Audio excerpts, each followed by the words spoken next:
오늘 이 시간은 대림절 세 번째 주일을 저희들이 지킵니다. 그러면서 동시에 우리 교육관 리모델링을 다 마치고 이제 완공 감사 예배도 함께 드립니다. 왜냐하면 우리 기독인들은 무엇을 시작하기 전에 반드시 하나님 앞에 감사하고 그리고 시작합니다. 우리 아동부와 유치부에게 귀한 리모델링, 교육관을 리모델링하고 이제 들어가서 예배 드리기 전에 우리 교우들과 함께 감사하는 마음을 가지고 예배를 드리는 그런 시간을 갖자라고 했는데, 언제가 좋겠느냐 했을 때 교우들이 함께 모일 수 있는 2부 예배 때 같이 하자 해서 오늘 대림절 세 번째 주일이면서 동시에 완공 감사 예배 드리는 거예요. 근데 오늘 여러분 보시면 알겠지만 우리 유치부에서 또 사용하고 아동부에서 사용하는데, 우리 아동부 학생들이 같이 와서 우리 어른들과 예배를 드리고, 저기 뒤쪽에 보면 영아부, 유치부가 또 우리 모자실에서 예배를 드립니다. 여기에서 예배 드리고 나면 다음 주부터 본격적으로 리모델링한 그곳에서 예배를 드리게 될 거예요. 그러면서 오늘 여기에 귀한 분들이 또 오셨는데, 리모델링 공사를 모두 책임졌던 은건축 대표와 직원들도 와서 함께 이 자리에 참여해 주셨어요. 얼마나 감사합니까? 그러나 오늘 이 시간은, 지금 이 시간은 하나님의 말씀을 듣는 시간이니까 또 뒤에 많은 순서들이 있기 때문에 짧게 해보려고 합니다. 여러분, 우리는 지난 시간에 대림절이라고 하는 것이 예수님을, 다시 오실 예수님을 기다리는 절기다라고 하는 것을 압니다. 그러면서 우리 지난 시간에 이 땅이 어떤 현실인지, 우리가 사는 곳이 어떤 곳인지를 성경은 어둠이라고 표현을 했습니다. 사람들이 노력을 참 많이 해요. 수고도 참 많이 합니다. 열심히 공부도 하고, 어떻게 하면 현재보다 더 나은 미래를 가질 수 있을까 땀을 흘리며 살아갑니다. 그런데 그렇게 해도 벗어나지 못한 게 있습니다. 뭐냐면 여전히 불안하고 두렵더라는 거예요. 걱정과 근심은 벗어나지를 못해요. 가난했을 때도 걱정과 근심이 있었고, 가난에 벗어나서 이제는 살만해도 걱정과 근심 속에 우리는 살아갑니다. 이런 삶을 성경은 어둠이다 이렇게 표현한 거예요. 어둠 속에 있는 사람들은 이 어둠에서 벗어나려고, 자기의 현재의 환경에서 벗어나려고 많은 이들이 땀 흘립니다. 그래도 어둠 안에는 우리는 살 수밖에 없습니다. 우리의 목숨 다할 때까지 우리는 여기에서 벗어나지를 못합니다. 이것을 어둠의 현실이다라고 말씀을 드렸습니다. 어둠을 이길 수 있는 유일한 길은 빛이 비쳐야 합니다. 그래서 어둠은 빛을 기다린다라고 하는 제목으로 말씀을 드렸고, 오늘은 어둠의 빛이 비치다라고 하는 제목으로 말씀드린, 드디어 이 땅에 빛이 비쳤습니다.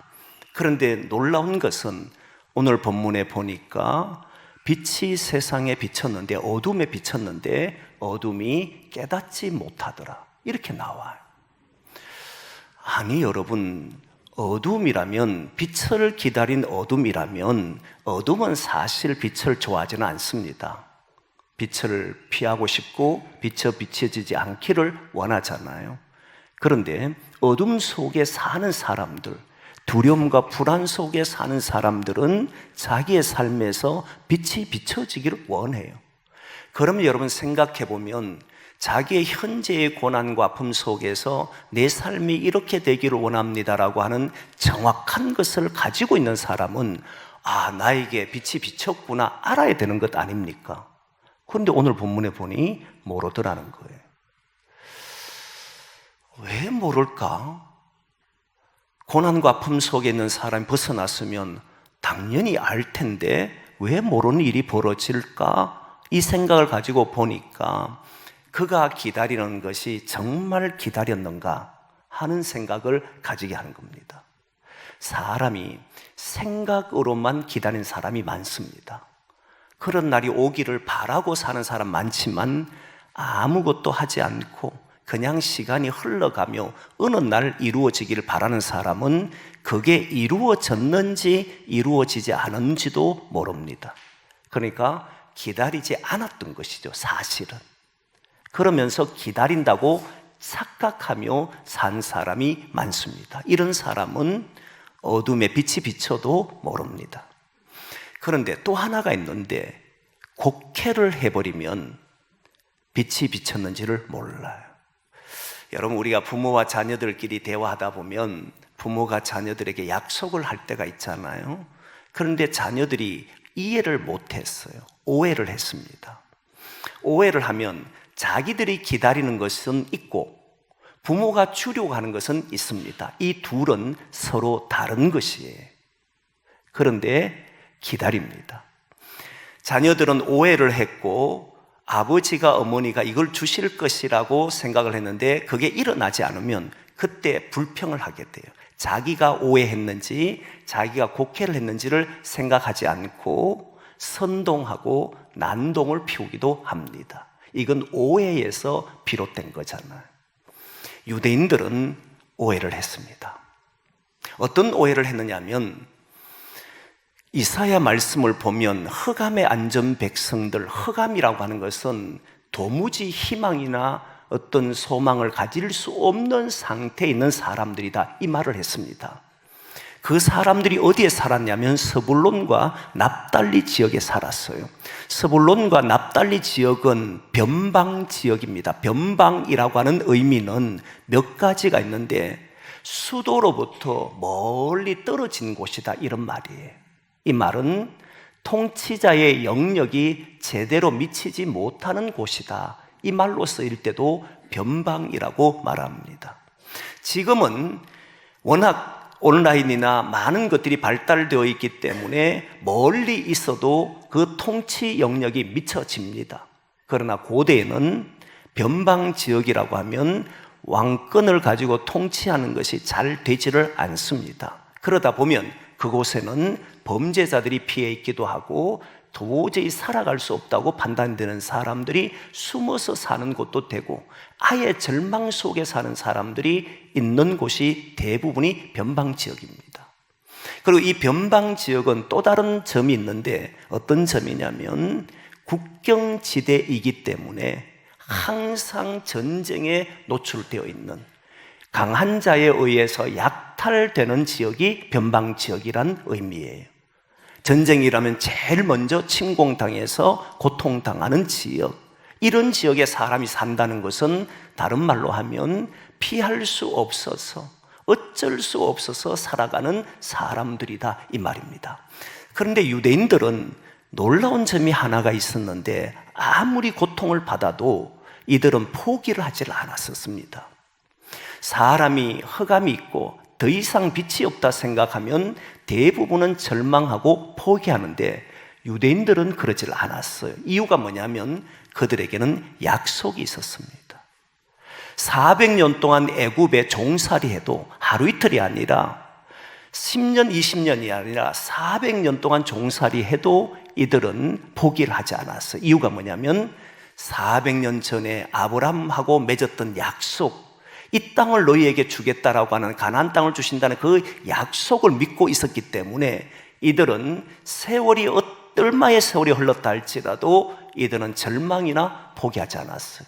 항상 기도가 아브라함과 이삭과 야곱에게 약속하신 것을 이루어 달라, 그 어려운 속에도 이 기도를 하고 살았던 사람이 유대인이에요.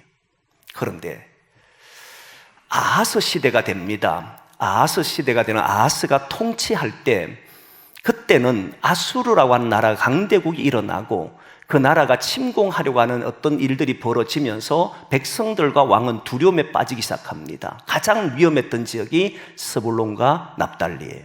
아하스 왕은 통치를 잘 못했습니다. 백성들의 신임도 못 얻고 악한 일들만 했던 왕이에요.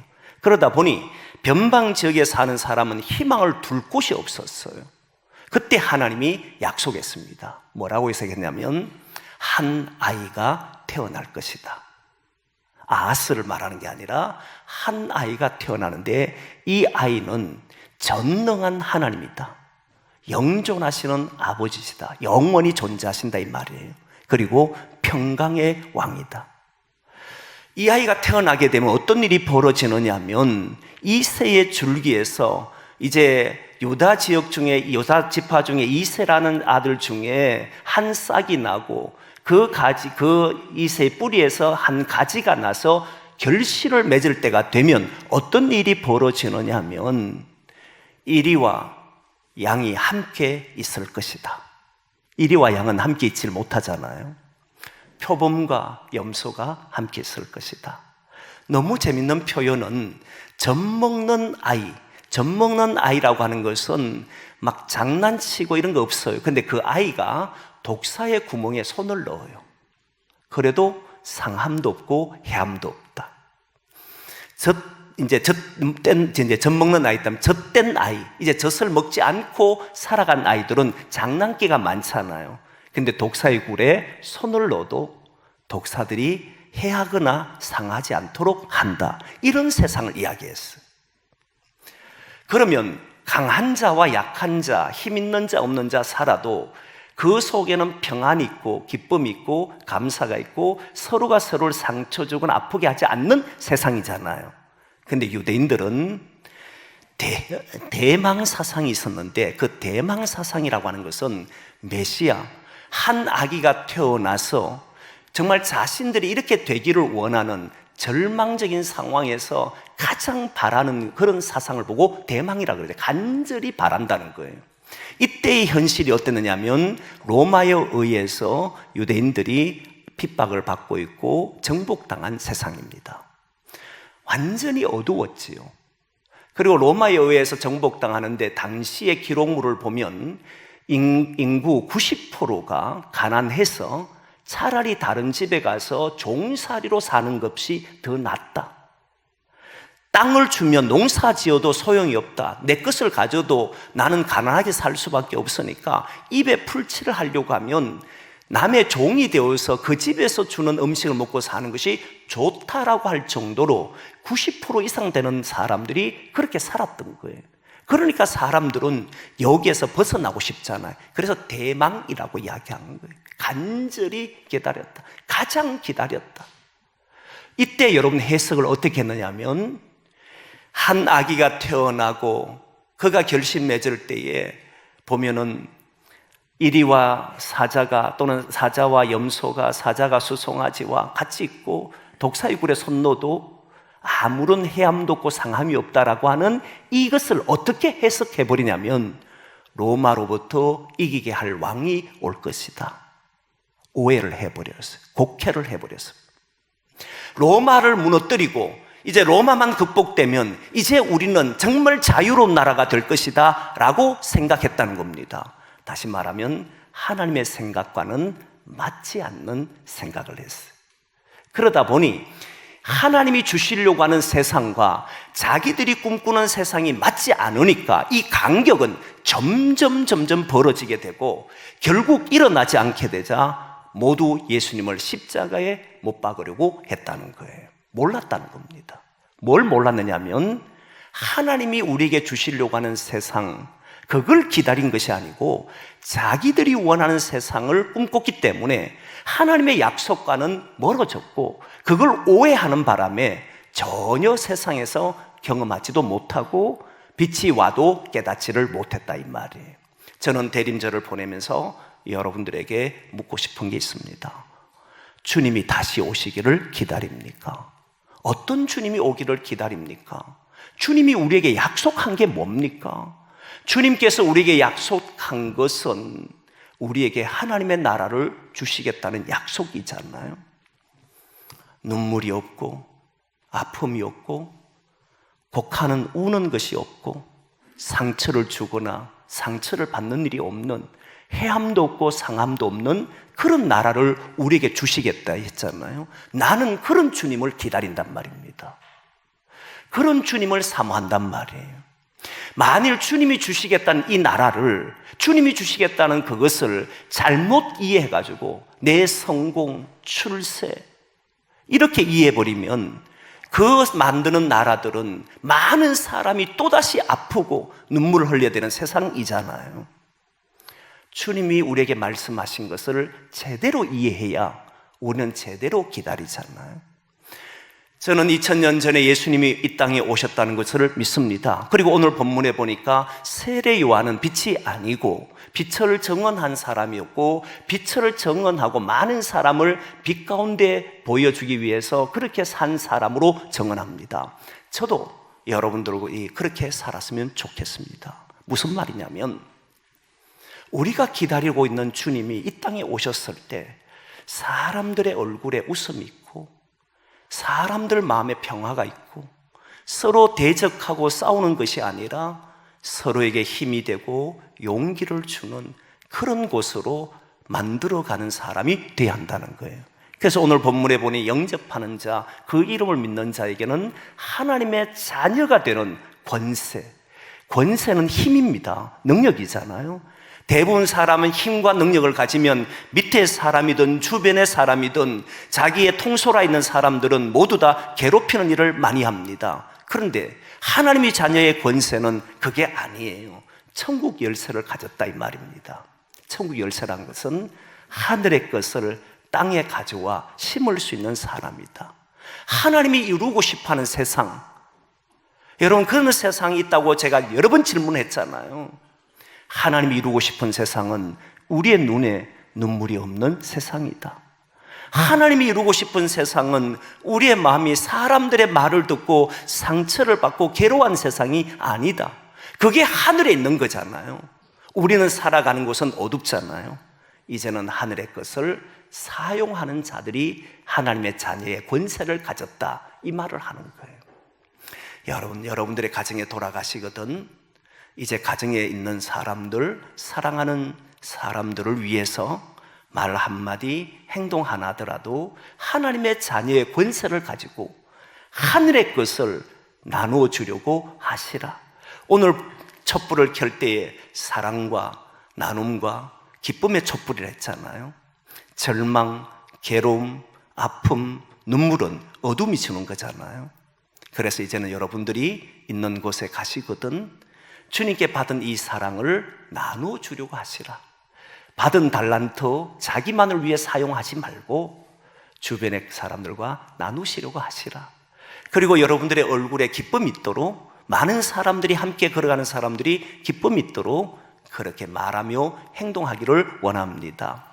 여러분, 저는 이번 리모델링 공사를 하면서 너무 감사했던 것 중에 하나는 우리 건축하는 건축사에서도 최선을 다해서 해주는 것 보고 감사를 드렸고, 무엇보다도 우리 교우들이 힐링 캠프를 하면서 교우들이 한 헌금들을 가지고, 그리고 그 헌금에 남은 것을 어떻게 사용할 것인가, 우리 교육관 리모델링 하는데 거기에 사용할 수 있도록 하자.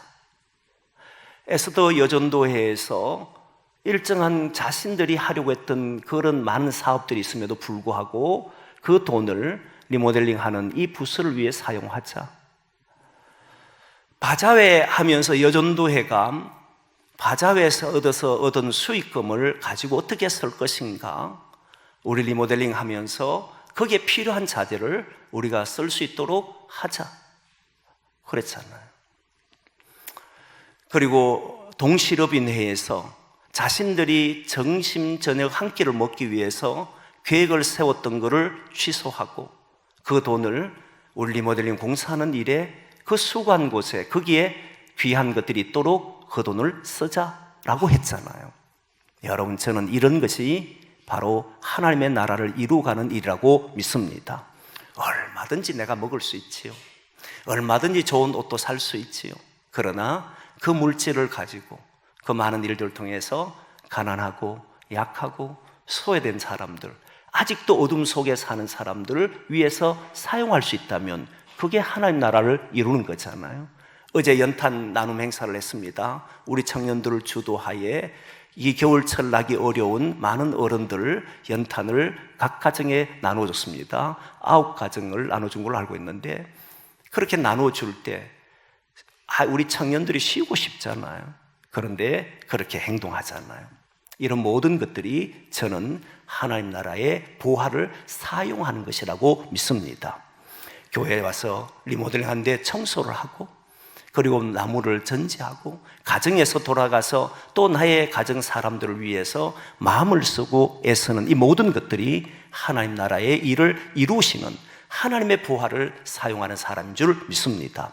하나님의 자녀의 권세를 세상의 권세처럼 생각하지 말고 주님의 나라를 이 땅에 이루어질 수 있도록 잘 사용하는 그런 성도들이 되기를 소망합니다. 기도하겠습니다.